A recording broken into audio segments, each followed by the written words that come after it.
Buenas tardes, licenciados, compañeros y compañeras. Nosotros somos el grupo número 5, integrado por Mayra Beltrán, la líder, Aleja Castillo Jiménez, Dayana Villamar. Y el día de hoy estaremos hablando sobre la cantidad de movimiento, en donde también abarcaremos temas como es el impulso y la conservación de la cantidad de movimiento. Estos temas básicamente estudian el movimiento de los cuerpos y la fuerza que actúan sobre él. También daremos unos pequeños ejercicios para tener un poco en claro más estos temas y podamos comprenderlos mejor. Primero comencemos por qué es la cantidad de movimiento. La cantidad de movimiento es una magnitud física que mide la intensidad del movimiento de un cuerpo, el cual va a tener la misma dirección y sentido que su velocidad. También podemos afirmar que mide el grado de oposición que presenta un cuerpo para cambiar su movimiento.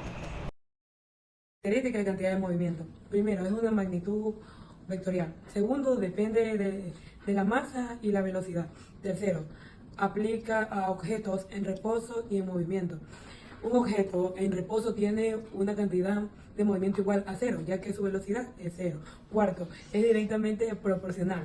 Si la masa o la velocidad de un objeto aumenta, su cantidad de movimiento también lo hace proporcionalmente. La fórmula que vamos a utilizar en este tema es la siguiente, donde se encuentran las variables como la P, que significa cantidad de movimiento lineal, la M, que significa masa del objeto, y la B, que significa velocidad del objeto. En conclusión, la cantidad de movimiento lineal es la magnitud física que describe el movimiento de un objeto en términos de su masa y velocidad. Vamos a dar un ejemplo de la cantidad de movimiento. Ejemplo número 1.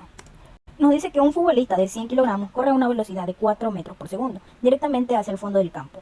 Un proyectil de artillería de 1 kilogramo sale del cañón con una velocidad inicial de 500 metros sobre segundo.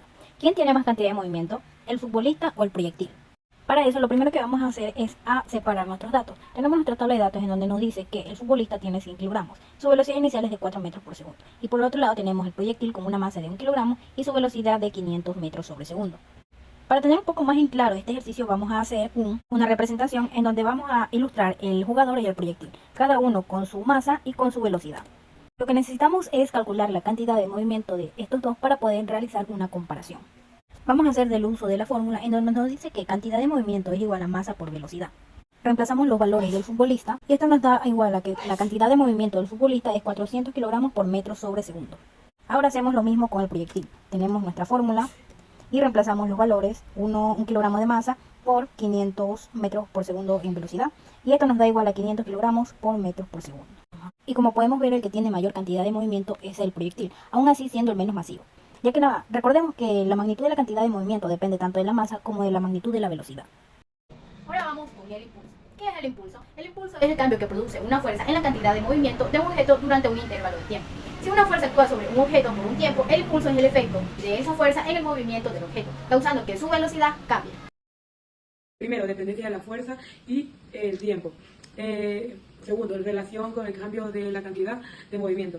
Tercero, impacto en el movimiento de objeto. Cuarto, conservación del impulso. En este tema utilizaremos tres fórmulas, que consta de diferentes variables, como la P, que significa cantidad de movimiento lineal, la M, que significa masa del objeto, la B, que significa velocidad del objeto, la I, que significa impulso, la F, que significa la fuerza aplicada sobre el objeto, que se mide en newtons, y delta tiempo, que es el intervalo de tiempo durante el cual se aplica la fuerza. Vamos a realizar un ejercicio. Ejemplo número 2. El ejemplo número 2 nos pide determinar la velocidad que adquiere el bloque en reposo de 5 kilogramos cuando se le aplica la fuerza de 20 newtons durante un intervalo de tiempo de 0,1 segundo. Procedemos a sacar nuestra tabla de datos y seguido hacemos una ilustración de lo que está pasando en este problema. Ahora sí podemos proceder a hacer nuestra operación. Primero vamos a determinar con qué fórmula vamos a trabajar. En este caso vamos a trabajar con la fórmula que es fuerza por variación de tiempo, que es igual a variación de cantidad de movimiento. Procedemos a reemplazar variables. Sabemos que la cantidad de movimiento es igual a masa por velocidad, pero en este caso se está acompañando de un delta, lo que nos quiere decir que vamos a hacer masa por velocidad final menos masa por velocidad inicial. Ahora sí procedemos a reemplazar valores. Tenemos que la fuerza es igual a 20 newton. El intervalo de tiempo sabemos que es tiempo final menos tiempo inicial. Como nos dice que parte del reposo inició desde el tiempo cero, así que nos queda 0,1 segundo.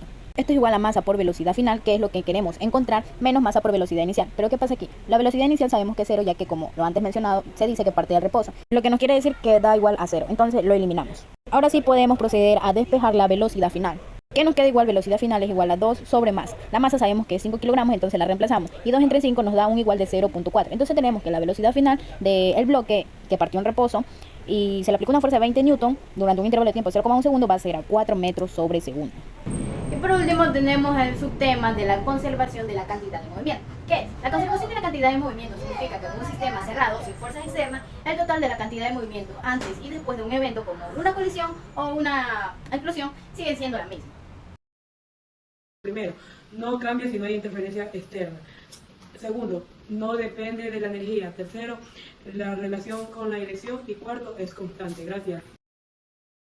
En este tema se pueden utilizar dos fórmulas en donde su variable significa P, cantidad de movimiento lineal, M, masa del objeto, B, velocidad del objeto, delta P, ese es el cambio en el momento lineal, F, fuerza neta, delta T, intervalo de tiempo. Y por último concluiremos con el tercer ejercicio. Tercer y último ejemplo. Dos objetos, los cuales tienen masa de 1 kilogramo y el otro de 2 kilogramos, están unidos con un hilo ligero que los mantiene en contacto con los extremos de un resorte ligero comprimido, como se muestra en la figura, boceto que después haremos. El hilo se quema y las masas se separan en una superficie sin fricción. Si el primer objeto adquiere una velocidad de 1.8 metros sobre segundo hacia la izquierda, ¿qué velocidad adquiere el segundo objeto? Principalmente separamos nuestra tabla de datos, en donde tenemos que el objeto 1, la masa 1 es igual a 1 kilogramo, la velocidad es de menos 1.8 metros sobre segundo. Se preguntarán, ¿por qué está en negativo? Dado que el enunciado nos dice que el primer objeto se desplaza hacia la izquierda, deducimos que la velocidad va a ser negativa. Por el otro lado tenemos el objeto número 2 con una masa de 2 kilogramos y su velocidad final, que es la que nos pide calcular. Realizamos nuestra ilustración para tener más claro este problema y el siguiente paso sería realizar nuestra operación.